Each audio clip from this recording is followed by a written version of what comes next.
علامہ خادم حسین رضوی کی شخصیت کو اگر آپ تقابل کر کے دیکھیں دور حاضر کے اندر تو یہاں لوگ اپنی بات کرتے ہیں اور اپنی بات کے ذریعے سے سمجھتے ہیں کہ دین کی بات کر رہے ہیں، لیکن علامہ خادم حسین رضوی یہ ہیں کہ ہم نے کبھی بھی ان کی شخصیت کو ان کی اپنی ذات کا نعرہ لگواتے ہوئے نہیں دیکھا۔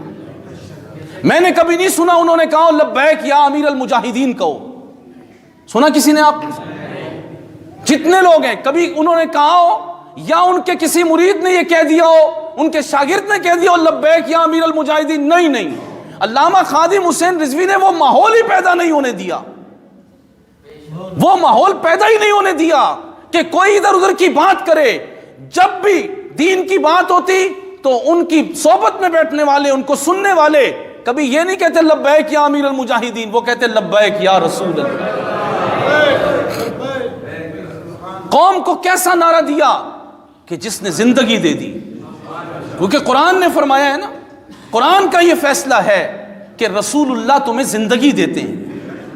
یا ایھا الذین آمنوا استجیبوا للہ وللرسول اذا دعاکم لما یحییکم، اے ایمان والو جب تمہیں اللہ اور اس کا رسول بلائے تو لبیک کہو۔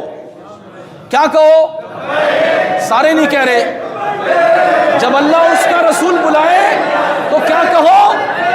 لبیک کہو، یعنی فوراً حاضر ہو جاؤ۔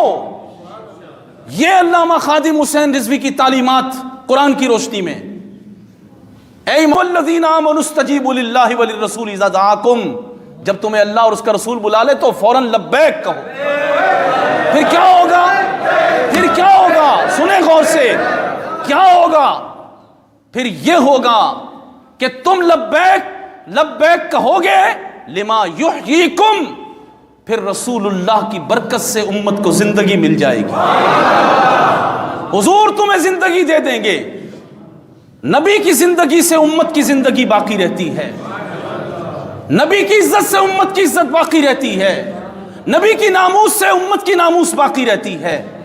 تو علامہ خادم حسین رضوی نے قوم کو نعرہ یہ دیا لبیک یا رسول اللہ کہو، لبیک یا رسول اللہ کہو، لبیک یا رسول اللہ کہو، تاکہ رسول اللہ کی برکت سے تم زندہ ہو جاؤ، تمہیں زندگی مل جائے، تمہارا وجود باقی رہ سکے، تمہاری عزت سلامت رہ سکیں۔